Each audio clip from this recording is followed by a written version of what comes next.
Dear students, आइए हम लोग पर्सनल प्रोनाउन के बारे में अध्ययन करते हैं।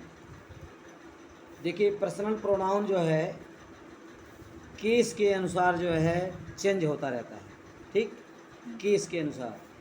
ठीक है, personal pronoun change according to the case. ठीक, क्या केस? क्या ये सब्जेक्टिव केस कर्ता कारक, ऑब्जेक्टिव केस कर्म कारक, पॉजेसिव केस संबंध कारक। ठीक है, तो केस के अनुसार जो है क्या होता है, पर्सनल प्रोनाउन चेंज होता है। अंडरस्टैंड?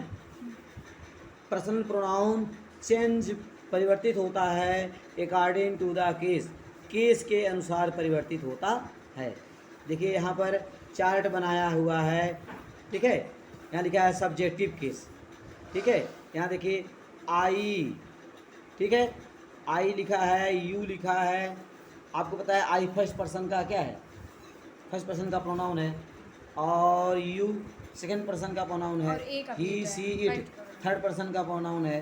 ठीक है, वी फर्स्ट पर्सन का प्रोनाउन है, दे क्या है, थर्ड पर्सन का प्रोनाउन है।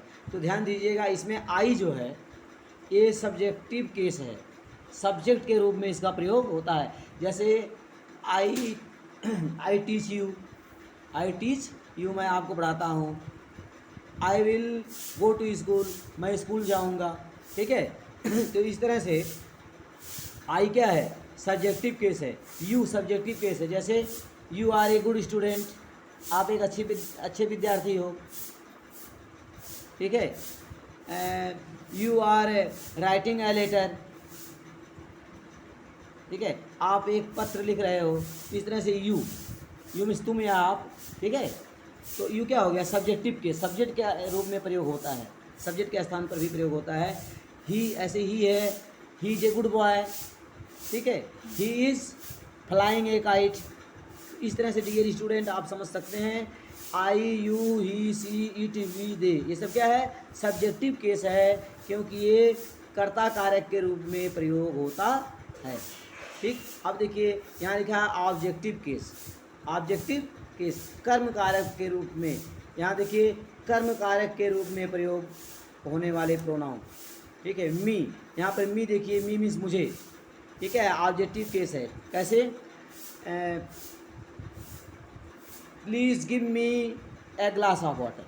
मैंने क्या कहा, please give me a glass of water, कृपया मुझे एक गिलास वाटर दीजिए, पानी दीजिए। तो मी क्या है, पानी किसे दीजिए, मी मुझे।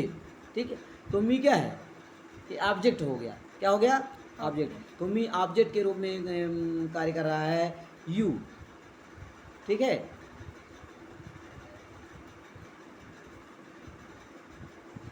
और यू का देखिए, यू का प्रयोग क्या है ऑब्जेक्ट के रूप में। जैसे आई पनिश यू, मैं आपको दंड देता हूँ, हैं, या आई रिवार्ड यू, मैं आपको पुरस्कार देता हूँ, ऐसे भी कर सकते हैं। तो यू क्या हो गया, ऑब्जेक्ट हो गया। ठीक, तो हिम, ठीक है, हिम ये भी ऑब्जेक्टिव केस है। जैसे कहा जाए Ramu abuse him, Ramu abuses him, Ramu abuses him, Ramu उसे गाली देता है। तो डियर स्टूडेंट, इस तरह से आप समझ सकते हैं, me you him her it us. ठीक है, देम, ये सब क्या है, ये ऑब्जेक्ट के रूप में प्रयोग होता है, तो ये ऑब्जेक्टिव केस है। तो आप समझ रहे हैं? Yes sir. तो यहाँ देखिए यू जो है सब्जेक्टिव केस के रूप में भी प्रयोग होता है और ऑब्जेक्टिव केस के रूप में प्रयोग होता है। यहाँ इट देखिए, इट सब्जेक्टिव केस के रूप में भी प्रयोग होता है और ऑब्जेक्टिव केस के रूप में भी प्रयोग होता है। अब आइए यहाँ पर इसको फिल किया जाए। ठीक है, यहाँ देखिए लिखा है fill in the blanks with the subjective और objective case of the pronoun in brackets. ठीक है, यहाँ क्या कह रहा है कि जो है खाली स्थान को भरो सब्जेक्टिव अथवा ऑब्जेक्टिव केस से, सब्जेक्टिव अथवा ऑब्जेक्टिव केस के साथ जो है इसको भरो। ठीक है, of the pronoun in the bracket, pronoun का सब्जेक्टिव केस अथवा ऑब्जेक्टिव केस यहाँ पे भरना है। देखिए यहाँ पे भरिए। यहाँ देखिए पहला क्या है, do you remember, do you remember, क्या तुम याद करते हो। ठीक है, यहाँ देखिए ब्रैकेट में लिखा है ही। अब देखिए डियर स्टूडेंट, यहाँ पर क्या भरना है, क्या ही भर दिया जाए, नहीं, ही का ऑब्जेक्टिव केस भरेंगे। क्या भरेंगे, ही का ऑब्जेक्टिव केस हिम भर देंगे आप, अंडरस्टैंड। तो यहाँ लिखेंगे do you remember him, do you remember him, क्या आप उसे याद करते हैं, ठीक। तो ही का ऑब्जेक्टिव केस आपने भरा। प्लीज़ गेट, ठीक है, यहाँ देखिए लिखा है, यहाँ खाली खाली स्थान है, यहाँ क्या लिखा है, please get A cup of coffee, यहाँ ब्रैकेट में देखिए क्या लिखा है, आई, रेड कलर में आई लिखा है। अब देखिए यहाँ पर क्या भरेंगे आप, please get me A cup of coffee. तो आई है ना, आई का ऑब्जेक्टिव केस यहाँ भरना है, क्या भरना है, objective case. Please get me, कृपया मुझे दीजिए एक कप ऑफ कॉफ़ी, कृपया मुझे एक कप कॉफ़ी दीजिए। तो यहाँ पर मी, आई का ऑब्जेक्टिव केस आपने भरा। अब देखिए तीसरा पॉइंट, आई न्यू, मैं जान गया। उसके बाद क्या लिखा है यहाँ, ये ब्लैंक स्पेस खाली स्थान, फिर लिखा है वुड कम थ्रू फॉर, यहाँ देखिए ब्रैकेट में क्या लिखा है, ही और आई लिखा है। आई न्यू, मैं जान गया, क्या जान गया, I knew him would come through for me, I knew him, मैं उसे जान गया, फॉर मी, हाँ ठीक है, यहाँ पर हिम, ही के लिए हिम भरेंगे। I knew him, him would come through for me, यहाँ पे भरेंगे आप, देखिए यहाँ पर हिम भरेंगे, ठीक है, हिम। आई न्यू हिम, मैं उसे जान गया। तो यहाँ पर ध्यान दीजिएगा, यहाँ पर भरेंगे हिम, आई न्यू हिम, और यहाँ पे क्या भरेंगे, मी, हाँ आई के लिए यहाँ पर ऑब्जेक्टिव केस मी भर देंगे।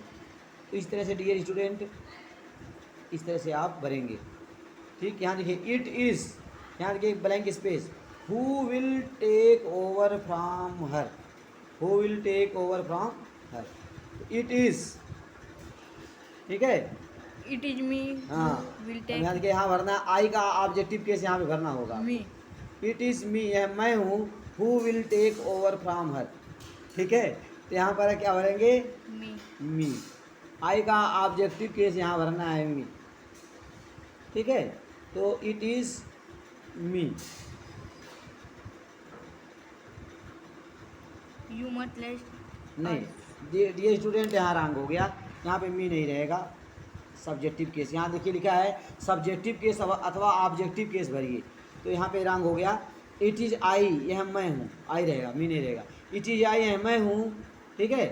Who will take over from her, इस तरह से इट इज़ आई, यहाँ आई भरा जाएगा, सब्जेक्टिव केस रहेगा, ठीक है।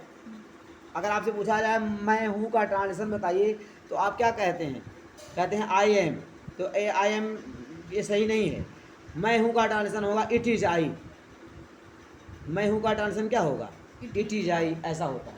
लेकिन ऐसा कोई कहता नहीं है, लोग आई एम कह देते हैं, इट इज़ आई। तो इट इज़ आई यहाँ आई रहेगा, ध्यान दीजिएगा, सब्जेक्टिव केस भरना है यहाँ पे।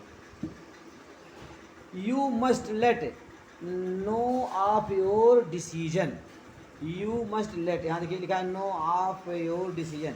डियर स्टूडेंट, यहाँ पे भी लिखा है, अब ध्यान दीजिए यहाँ पे क्या भरना चाहिए, you must let us, you must let us know, ठीक है, योर डिसीजन। वी का यहाँ ऑब्जेक्टिव केस भरना है अस। तो इस तरह से डियर स्टूडेंट आप भर रहे हैं, ठीक है। अब डियर स्टूडेंट आज की पढ़ाई यहाँ पर समाप्त करते हैं, अंडरस्टैंड।